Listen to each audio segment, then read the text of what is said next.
Ladies and gentlemen, welcome back to Tablebuzz podcast. Today we have a very special guest, a legendary Islander.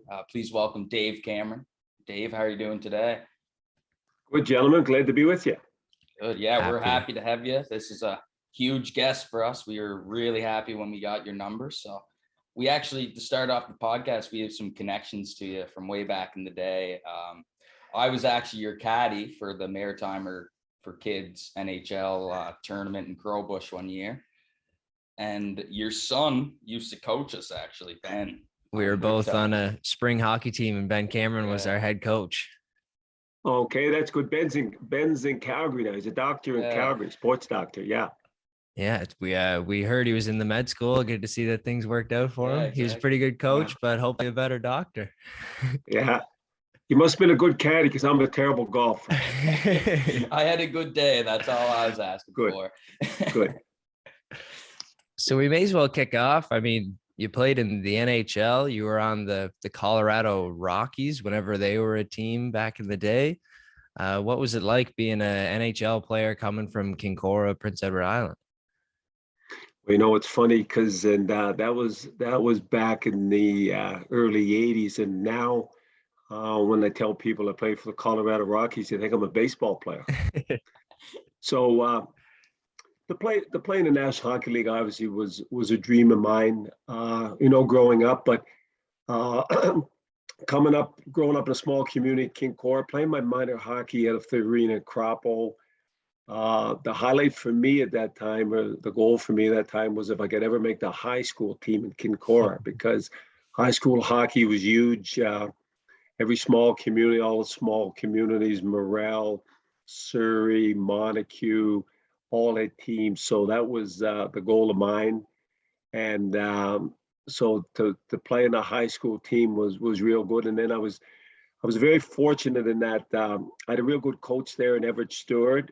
And then when I graduated, there was a 4-team Island Junior League then, Tier 2, and I wanted to play in that league. But through the good coaching of Everett Stewart, I had a connection then to the UPI Panthers, who had a new coach in Jack Hines. And Jack and Everett were close, and I got an invitation to try it for UPI out of high school. I was very, very fortunate to make that team, because my experience in the first year at university, coming out of high school hockey, was there was games I didn't touch the puck. The team was going one way, I was going the other. That's how fast it was in that. But Jack Hines seen something, and he gave me the opportunity. And that time, UPI, that was the first time that I was on a team where I was on the ice every day. We practiced every day and played on weekends. And I guess I would be what you would call a late bloomer. And I really thrived under Jack, and we were real competitive at the university, and Jack was a terrific coach. And Jack at that time also was a part-time scout for the New York Islanders. And he just mentioned to them that, late in the draft, maybe they might have some interest in taking me. But Jack never told me. And they did. I was picked, I think, in the 7th round. I think there was 7 rounds at that time. I think it was 7th or 8th round. And the ironic part of it all was that in the summers when I was in university, my summer job as I worked, there was a Canada Packers plant, which was a slaughterhouse where they killed the cattle and pigs, and they packaged the meat. And I was on the cleanup crew from 4 to 12, and the day I was drafted, one of the maintenance guys come down and said, the local radio station, CFCY, wants to talk to you. You were drafted. Well, we were always playing pranks on one another. And so I said, yeah, oh, right. I said, so I never ever phoned CFCY, but then when I got home, I think it was on the 4 to 12 shift. So I got home about 12:30, 1:45. My brother was waiting up, and he said that I got drafted. And there probably was nobody more shocked than I was. Yeah, you knew that one wasn't a prank. Yeah. Thank God. They called home just to keep it going after work. Yeah. Richie's gotten me with a couple of those calls, and you don't want to mess around with them in case, even if you think it is, because like, but what if it actually is them? You can't say something dumb to Mike Exactly. Babcock. That's awesome. Do you have any notable teammates from your time up in the pros? Yeah, I was when I first went to Colorado. Probably the two most high profile guys in our team was Lanny McDonald, who Lanny went on to win a Stanley Cup in Calgary. I think he was one of the captains there, and is still. I think he heads up the Hall of Fame selection committee, and Lanny was a Hall of Fame player. And another Stanley Cup winner that I was fortunate enough to play with was Rob Ramage. And Rob played with Toronto, won the Stanley Cup, I think, also with Calgary. Was a long time NHL player, and I think he was the first overall pick, the NHL draft. I'm going to say 1980 when I was in Colorado, somewhere 79 or 80. And then when I was winding down my career with New Jersey, the young players that were coming in then was Kirk Muller, Patty Verbeek, John McClain, Joey Sorella, all guys who went on to have pretty good, in some cases, real good NHL careers. Yeah, I'd say for Yeah, sure. that's a lot of good names. You like hearing those. Yeah. So obviously you coach in the NHL too. Like, what was the changeover from playing to coaching? Like, how did that begin? Well, that's a question I get a lot of times, is why I get into it. I really don't know, other than I really love the game. But my first coaching experience, I used to work, like most guys that played pro hockey in the 80s. Now when I come home, there were some hockey schools that I worked at, mainly Alan Andrews, hockey school, and that's been going forever. And Alan does a terrific job, and that school's second to none. But the first real coaching job I had, so I come home, and at that time in the late 70s and early 80s, the big sport on PEI in terms of ball was fast pitch. And again, it was like every small community, had a fast pitch team. And I grew up in King Cora, spent my summers there when I first started playing. So we had a fast pitch team, and I come from a family of 5 boys and a sister. So we're all on the same team. And you can imagine, with all the little guys, you imagine the attitude that would be on that team. And so nobody really would coach it. And so long story short, I ended up coaching as I was playing. And so the coach of 4 brothers, all real good ball players, good athletes, was quite a challenge, because we didn't always leave it at the field. Yeah. And so it was good. But that was really my first coaching job. And then when I finished playing, I come home, and the Western Capitals job was available. And I'm trying to think who was there ahead of me. It might have been, I don't know if it was Gerard Smith or maybe Errol Thompson, but forever they were making a change. And I threw my hat in the ring and hooked up with Jimmy Clark. Jimmy was assistant GM in Columbus with Doug McLean. Jimmy now the head of pro scouting with the Ottawa Senators. And Jimmy's a real class act. And I coached in Summerside. We hosted the Centennial Cup in '89 and lost in the championship game to Thunder Bay. So I kind of got the bug there. And then I got the opportunity to keep it going in the late '90s. And once I got back into it, the bug caught me, and I've been fortunate enough to be at it roughly the last 25, 30 years. Right on. Yeah, that was definitely a great call by whoever that assistant GM was. Yeah, smart assistant GM, big time. And then, so I mean, you've been able to coach a lot of great players since then. What was it like with Ottawa there and their crazy season? Erik Karlsson was winning the Norris. You had 2 crazy rookies, and Mark Stone and Mike Hoffman. Was that quite a ride there that season? Yeah, I had been the assistant coach there, and then halfway through the year got promoted to the head coach, and we went on a pretty substantial run. I forget the numbers exactly, but somewhere like 18-2-2 or 22-2, just that. And we had to win the last game of the season in Philadelphia to get in the playoffs.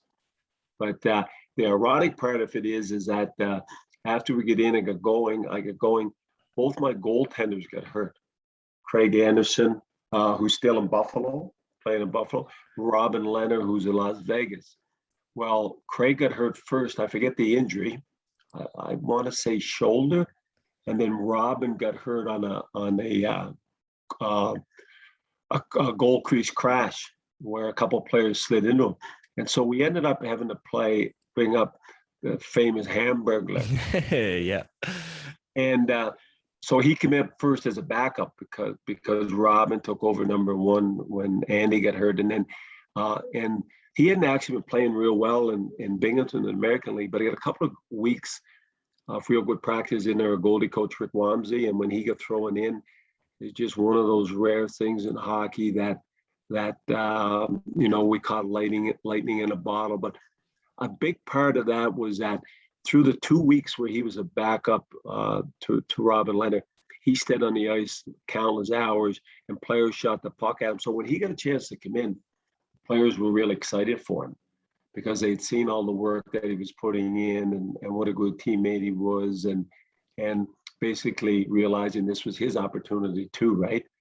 And all of a sudden things started clicking, and we get on that roll and we get into the playoffs, and it was pretty impressive, but it happened so fast, and every game was kind of like a must-win game that you didn't really get to enjoy it, even though you're piling up the wins. But when it was all said and done and we get into the playoffs, it was quite an accomplishment. big time. What was it like with throwing the hamburgers on the ice and stuff? Were you guys having fun with the nickname too, or? Yeah, like the player they just were rallying around them, right? And then it just, for whatever reason, things just escalated. Of course, everything always escalates in a good way when you're winning. Big time. And the more you win, he became almost more of a legend. Yeah. And the fans get into it. I still think to this day, he gets free McDonald's when he's in Ottawa. I think that's still part of the thing, because I know we come back and played in Ottawa this year, I think, as a member of the Montreal Canadiens. Yeah. And so they relive that, and I still think to this day he gets free hamburgers in Ottawa. So quite a legend. Rightfully so. Yeah, the legend. Yeah. Come on. Yeah. That's amazing. You dropped in Doug McLean's name there. Yeah. There's quite a hotbed in Kincora. Is there something in the water there, or what's with all this talent coming out of such a small town, even on a small island in PEI? Well, yeah, it's our generation. Our generation, we didn't have a lot of choice, like in terms of organized sport. Now, it pretty well was hockey, or that was it, in terms. But it's funny how sometimes things line up. And you look at, if you take the history of the Western Capitals, and you look at the guys that coached there, you had Doug McLean, I think, was the first coach. Him and Jimmy Clark both went on NHL careers. Forbes Kennedy, who played when there was only 6 teams in the National Hockey League, which is, just blows your mind that how good he was there. And then you had Grant Sonia, he won the Cup as a scout with the Tampa Bay Lightning. You had Errol Thompson, was a big part of that. Lanny McDonald, Daryl Sittler line in Toronto. Of course, Joer Gallant, who just coached here, is coaching with the New York Rangers, and just has a real stellar career as a player, and now certainly as a coach. And so you look at, I don't think I'm missing anybody in that group, but you just look at, it's mind-boggling in a small town like Summerside could have that many guys that went in there, went on and did quite well in the National Hockey League. And I'm not sure the reason why, but like I bottled it, I'd be a rich guy. Yeah, big time. Yeah, no doubt. Yeah, Summerside, the Capitals have a very rich history of a lot of really known people that moved on to do very successful things. So it's got to be up there for Oh, go ahead. Sorry. Yeah, I'm just sorry to mean to interrupt you, but one the latest guy is probably a guy that slid under the radar a little bit. Is that? But there's a guy played with the Caps, and it was before my time. So he would have played early '80s from Newfoundland. Derek Clancy, and Derek went on, played in the East Coast League, I think, coached there, but and it was in the Pittsburgh Penguins organization. I think first as a scout or whatever, but. Jim Rutherford, who was the GM at Pittsburgh, is now the GM in Vancouver. And I think Derek Clancy is now the assistant GM in Vancouver. So Right there's on. another guy that was connected with that team that kind of went on to the National Hockey League too. So yeah, it's pretty impressive. The Caps do have quite a history, and obviously this year, going on to the RBC Cup, and so another real strong team out of there. Yeah, no doubt. They're quite a franchise. Happy to play for them. Yeah. We're going to step away from the pod just for a quick second to announce that we've recently partnered with BetStamp. Yeah, nowadays the only way to get the edge in your sports betting is if you're with all the sports books. BetStamp links you with all the sports books. You get all the odds on whatever you want to bet. For example, tonight I want Tampa Bay Lightning. Think they're going to steamroll Colorado. My best place to go is Caesars Sportsbook. They're plus 140. Other sports books might not be offering the same. Actually, I can tell you, they definitely ain't offering the same. BetStamp has verified bet tracking, so if you're buying your bets from someone who's selling their bets online, you know that they're not false advertising the amount of money that they're bringing in. All bets are verified at the odds that they were placed. And if you're selling your bets, they ask no commission in return. It's completely free. You make what you get. So remember, if you're putting that money down, you want that maximum return. BetStamp's a place to do that. You can go to betstamp.app/Ontario today. Use the Tablebuzz referral code and start making that money. Let's get back to the pod. What was it like taking your coaching over to Europe? Did you find that was a challenge, or was it a different style that you had to take with both the players and the game? Yeah, it's going to Europe, was something that I'd always kind of thought maybe I would do, as my career was winding down. But unfortunately in hockey, in coaching, you never know when it's winding down. But when it didn't work out in Calgary, the hockey world's small. So I had an opportunity at that time to go to the Western Hockey League and be the coach and the GM of the Vancouver Giants. And at the same time, through my connections with Hockey Canada, I had a chance to go to Vienna, Austria, and to work over there. And having moved from Ottawa to Calgary and then on the move again, Kelly and I thought the time was right. Let's try this European thing. And so I was there for 3 years. Vienna's always voted one of the top 2 or 3 places to live in the world. It's a city of just under 2 million, but it's beautiful. And we really, really enjoyed it there. And really probably was looking to end my career, wind my career down there. But out of the blue, my good friend who I worked with when I was a coach and GM in Mississauga in the Ontario Hockey League, my right-hand man was James Boyd. James is now the GM of the Ottawa 67s, and the head coach was a guy by the name of Andre Tourné, who is now the head coach of the Arizona in the NHL. And so Andre and I had worked together in Ottawa, and we had done some World Juniors together, so we were good friends. And then I was good friends with James, and then when Andre moved on, James and I talking, and discussed the possibility of me coming back and coaching junior. And I've always enjoyed junior, but I wasn't really sure I wanted to leave Europe. And then James is also one of the assistants, GMs. I'm not sure his official title with their World Junior team. And so that option became available if I took the Ottawa job, and that kind of was the icing on the cake. And I come back, and very, very good organization. It's run like an NHL team. Of course, knowing James made it a lot easier, and the World Junior is good. So, and I really enjoyed it. I had a young team this year. We had a pretty good year. So certainly no regrets in coming back. Awesome. Happy to hear that. Yeah. So yeah, it sounds like the 67s will be gearing up for a big year next year then, eh? Young team and Yeah, we finished 7th this year. We caught the nice. number 2. Yeah, we caught the number 2 team, North Bay. It was kind of a different year in terms of you only played within your conference. And so the Yeah. OHL is 2 10-team conferences. We played in our own, and we played our divisional teams more. So 2 of the teams that we played the most were Kingston, who have Shane Wright on them, and Hamilton, who's going to Game 7 now in the OHL Finals. So we had 2 of the best teams that we had to play a lot of our games against. And although we took our lumps through the year with them, and sometimes it long term was the best thing because you get better by playing better teams. And so my young guys, a little bit of baptism by fire, but I thought they really developed. And the thing I really liked about them was that they were really, really competitive. And that's your cornerstone when you're building your franchise. Everybody wants talent, obviously, and you need it, but you have to have that competitive nature if you're going to be the best. And my guys responded to that, and we're excited, but have that dreaded word potential hanging over us for next year. But as a coach, I don't mind that. Yeah. Right on. Yeah, it seems like you're in a pretty good spot there. Yeah.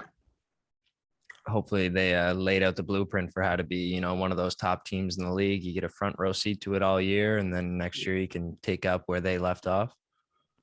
Yeah, that's like I said, that's how you get better is when you play the best.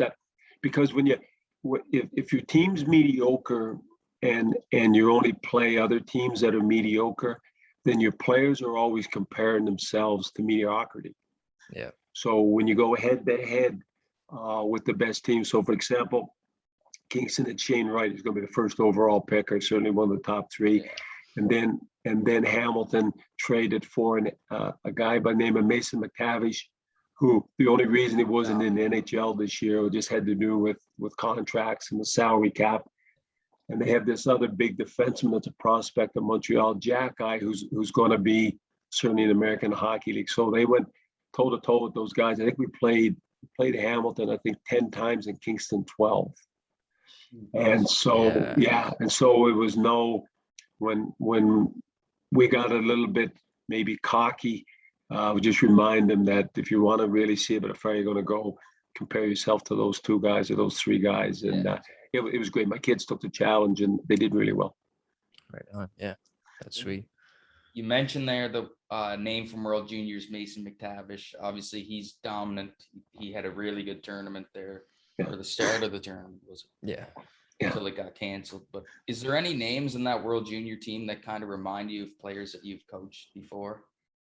Maybe on the Sens? Well, yeah, you anytime you're coaching, regardless of your level, anytime you're coaching the best players in the country, then certainly your team has high-end guys, but it also has character guys that are real hard to play against, guys that don't necessarily bring you out of your seat with flash and dash, but contribute to the team because they're real poised and they're real competitive. And we our goaltender Casa, Edmonton just won the Western Hockey League. He's a first round pick of Detroit. Our other guy, Garan, I forget what his NHL team is, but he was probably the best goalie in the Western League in Kamloops last year, and I think Edmonton knocked them off, or no, Seattle knocked them off in the semifinals. So real good goaltending, and then on the D side of it, we have real good depth. We had a kid. Oh God, I'm having a brain cramp here. He played for the Islanders this year. Cormier. Lucas Cormier. So real high-end guy there. Goulet, who's a first-round pick for the Montreal Canadiens that I think was in Prince Albert, now in that Edmonton team. So high-end guys there, and then of course we had Owen Power, the first overall pick of the Buffalo Sabres, and he's played already in the World Championships. He won the World Championship last year. They won the gold medal. He was with us. He was in the World Championship again this year. He played in the Olympics. As McTavish did. And I was reading an article on McTavish, and I think since if you go back a year, so the year before last, he started in Anaheim. He played his 9 games. So I think from that point on, he's played in like 7 or 8 different teams. So he played in Anaheim. He played in the American Hockey League team in San Diego. He played in Peterborough. He's in Hamilton. He played on the under-20 team. He played in the World Championship team. He played on the Olympic team. He played on the under-18 team that won the gold medal in Dallas. And that's all within hockey. Yeah, that's all within like a 2-year where not only plays one of the best players. And so we really like your team. We think that we're real strong, and excited that we're getting a chance to finish this tournament in August. Yeah, that's awesome. I mean, it's like all eyes are on the World Juniors every year that it comes around, especially as Team Canada. Like, I can't imagine the pressure gets any higher than that. How, as a coach, do you handle that? And how do you help your players deal with the pressure and the expectations?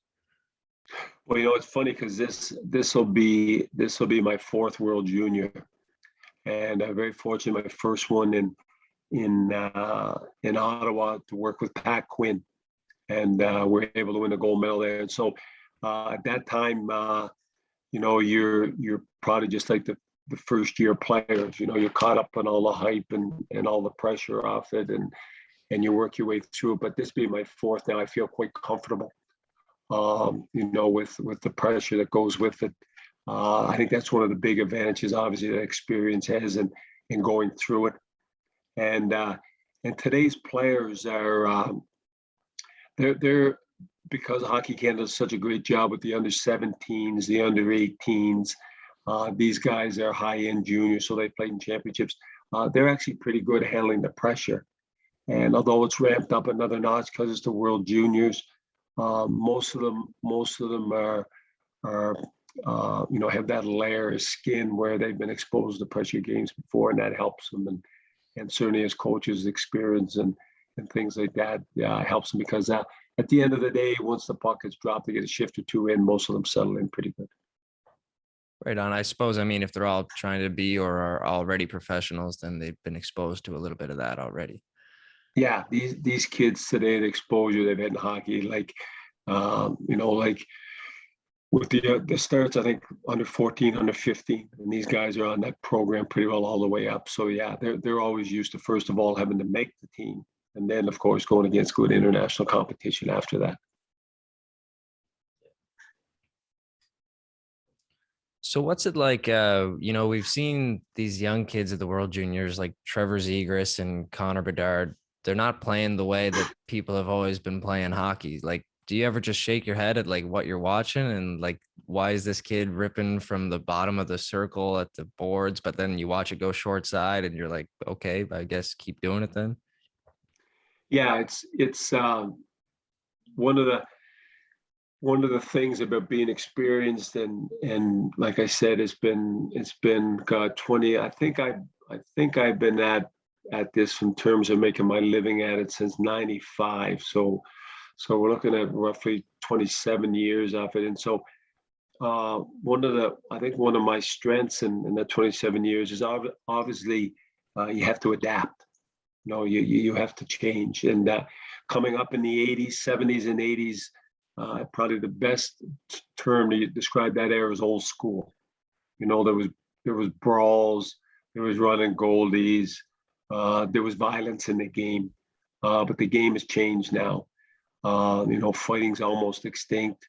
The real physicality now isn't so much running the guy through the end of the wall as it is, cutting his hands off, stripping of the puck, being above for those bumps in the neutral zone, bumps off, face off. That's more the physicality now.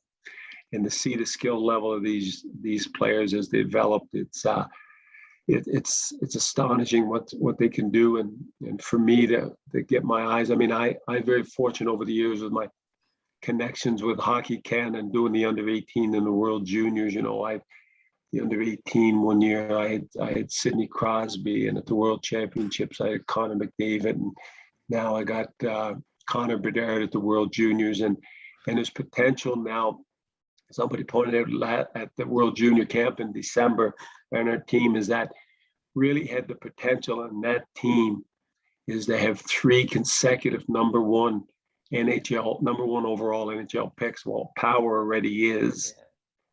There's talk that Shane Wright's going to be this year, and then Connor Bedard is the guy that's projected into that slot next year.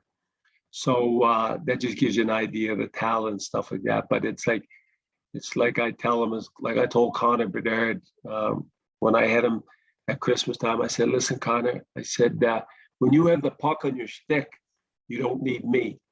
You got that part of it mastered." I said, "But where I can help you a little bit is when you don't have the puck on your stick and how our team's going to play to get it back." Yeah. And he was very receptive to that. And as good as he gets all his accolades in that as being an offensive juggernaut, which he certainly is. But everybody has to be able to play some degree of defense to get the ice time that they're happy with in the big games. And you just look at, we use Tampa Bay as an example. Guys like Stamkos, Chikharov, Kucherov, they figured that out. So they play in all situations. They play when the game's on the line. So that they figured that out, and they want that, and they're competitive enough that they will figure it out. Right on. And it's good to see that the offensively gifted players aren't just trying to, take up the next role as Ovechkin and just sit on the power play and shoot pucks all day. You have guys like Matthews who are coming back on the defensive side of the puck and trying to, and McDavid, even in the playoffs, taking his game up a notch, which we didn't know was possible. But yeah, it's ironic because when all those names you mentioned are great examples, but it's some guys. What's really amazing about those guys is that when they figure it out, like some guys get it pretty quick, like Crosby. Yeah. Right. Then other guys played for years, like Ovechkin. But until they figure it out, very rarely do they win the Stanley Cup. And a lot of times it's later in their careers when they realize that Stanley Cup window might be shutting, and for whatever reason, salary cap or age or whatever their team is, its window is closing. But you look at I think Austin Matthews is a good example. You look at him. I don't know if he was first in the league this year, but I know he was top in terms of what we call takeaways. Well, takeaways basically is back checking. That's just in the 60s and 70s, and I played, we call it back checking. Now it's called takeaway. So the terminology changed, but the results the same. Yeah. And so, and he's relatively a young guy, so that bodes well certainly for the Toronto Maple Leafs. And there's no guarantees, but certainly your odds of winning go up when your best players are doing that. Yeah, definitely. 100%. We're cutting close on time here. I'll hit you with one more question, and we have like 5 minutes left in this Zoom. We just don't want you to cut out on us without saying goodbye. But are you are you coaching in Halifax and Moncton this winter? No. You're not. No, I was gonna say that would be that would be crazy, I'd imagine. Halifax. But, yeah. I actually have one more question too here. Sure. Yeah. There's a nickname, the Moose. Is that correct? Can we just hear where that may have come from, if it's appropriate or whatever? Oh yeah, it's ironic because I got that name like really young. When I say really young, I'm going to say 6 or 7 years old, and to the point where if you when I was in high school or university, if you called me David, I probably wouldn't answer you. Yeah. like that I was known as a matter of fact, when I first went played in the National Hockey League, and one of my first games in Calgary, I was skating around and warm up and stuff like that, and a guy I played high school hockey with was there, and him and I met afterwards, but he said, "I was yelling at you, David, and you never looked at me." Once he yelled Moose. He said I found them, which is true. I mean, that was just the way. But I got the name from my uncle, and I don't know if you guys would remember, but back, everybody used to have a screen door. Yeah. And, that was just kind of wooden door, and, and like the real nice now, if you see a screen door now, it's real fancy and really expensive. But back in those days, basically the screen door was a wooden frame with hinges on it and just a big piece of screen to keep the flies out. So I don't know what was going on, but somebody was chasing me. And instead of opening the door and going through it, I went right through the screen. And my uncle just said, "Look at the big moose." And that's how I got that name, and that name stuck. Yeah. Wow. Yeah, it's a pretty good nickname to get. Yeah. I've run through a couple of screen doors in my day for sure. That's awesome. Yeah, crazy how they stick like that. I mean, even Turk, I think he got his whenever he was a real young kid too, like chasing turkeys or something. I can't remember. Yeah, but I'm not sure the story behind it. Yeah, but they step. PEI's pretty. I won't say famous, but there's a lot of people in PEI with a nickname. Like probably one of the cruelest nicknames. So brother Ricky. So we call him Sammy. So I'll tell you how he got that nickname. So his summer job, he used to work at ADL Dairies in Summerside. And it just shows you now five brothers growing up, how we took no prisoners. We just said, but anyway, he ended up getting sick with salmonella, which is it. So he was sick, and he got the long term. Like, he was sick for a while. A lot of people got it kind of maybe like the flu and they're over. He was sick for a while, so I'm not sure which one of us, but somebody come up with the nickname Sammy, and that stuck with him. So do you still call him Sammy now? They'll call him Sammy. Yeah. Yeah. Oh yeah. So nicknames have a history. Yeah. Right on.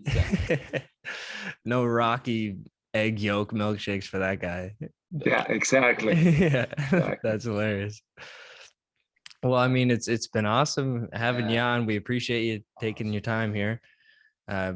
Best of luck in August with the World Juniors. I mean, us along with the whole country will be cheering pretty hard for you. Well, thanks, guys. I appreciate it anytime. And like I say, you can always use luck. So I appreciate that. Yeah. We'll be sending it your way. Okay. Thanks, gentlemen. Thank you. Enjoy. Okay. Bye. See ya. Bye.